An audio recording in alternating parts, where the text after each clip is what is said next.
Hello friends, welcome to Ashwini channel. ಇವತ್ತು ನಾವು ಮಾಡ್ತಿದ್ವಿ ಡ್ರ್ಯಾಗನ್ ಫ್ರೂಟ್ಸ್ ಜ್ಯೂಸ್. ಇದನ್ನು ಹೇಗೆ ಮಾಡ್ತೀವಿ ನೋಡಿ. ಇದು ಕಟ್ ಮಾಡೋ ವಿಧಾನ. ಇದು ಕೆಂಪು ಡ್ರ್ಯಾಗನ್ ಫ್ರೂಟ್ಸ್ ನೋಡಿ.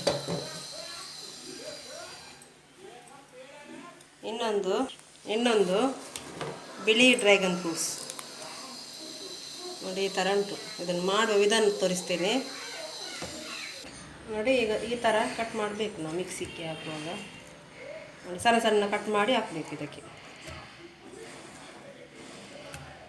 ಇದಕ್ಕೆ ಸ್ವಲ್ಪ ಹಾಲು ಹಾಕಬೇಕು.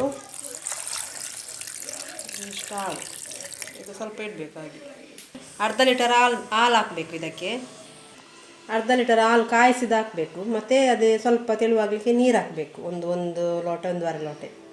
ಮತ್ತು ಮಿಕ್ಸಿಯಲ್ಲಿ ಹಾಕಿ ಗ್ರೈಂಡ್ ಮಾಡುವ. ಈಗ ಮುಕ್ಕಾಲು ಕಪ್ಪು ಸಕ್ಕರೆ ಹಾಕುವ. ಅರ್ಧ ಗ್ರೈಂಡ್ ಆಗಿದೆ. ಅದ ನಂತರ ಹಾಕೋದು. ಸ್ವಲ್ಪ ಗ್ರೈಂಡ್ ಮಾಡುವ. ಸಕ್ಕರೆ ಪುಡಿ ಆದಮೇಲೆ ಪುಡಿ ಆಗಲಿಕ್ಕೆ ಸ್ವಲ್ಪ ನೀರು ಹಾಕುವ. ಅದು ಹಾಲು ಹಾಕಿದ ಪಾತ್ರೆಯಲ್ಲಿ ನೀರು ಆ್ಯಡ್ ಮಾಡುವ ಸ್ವಲ್ಪ. ಈಗ ಜ್ಯೂಸ್ ರೆಡಿಯಾಗಿದೆ ನೋಡಿ. Dragon fruits juice. ವೈಟ್ ಮತ್ತು ಕೆಂಪು ಕಲರ್ ಬೀಟ್ರೂಟ್ ಕಲರ್ ಉಂಟಲ್ಲ ಅದೇ. ಮತ್ತು ಈ ಜ್ಯೂಸ್ಗೆ ಸ್ವಲ್ಪ ಡ್ರೈ ಫ್ರೂಟ್ಸ್ ಎಲ್ಲ ಹಾಕ್ಬೋದು. ತುಂಬ ರುಚಿ ಆಗ್ತದೆ. ಹಾಲು ಮತ್ತು ಸಕ್ಕರೆ ಅಷ್ಟೇ ನೋಡಿ. ಎಷ್ಟು ಚೆಂದಾಗಿ ಬಂದಿದೆ. ಚೆನ್ನಾಗಿ ಬಂದಿದೆ. ಟೇಸ್ಟ್ ಬರ್ತದೆ. ಇದು ತುಂಬ ಚೆಂದ ಬಂದಿದೆ ನೋಡಿ. ಈ ಥರ ಒಳ್ಳೆ ಉಂಟು ಕುಡಿಲಿಕ್ಕೆ. ತುಂಬ ಚೆಂದ ನೋಡಿ. ಫ್ರೂಟ್ಸು ತಿನ್ಬೋದು. ಇದು ಫ್ರೂಟ್ಸು. ಓಕೆ.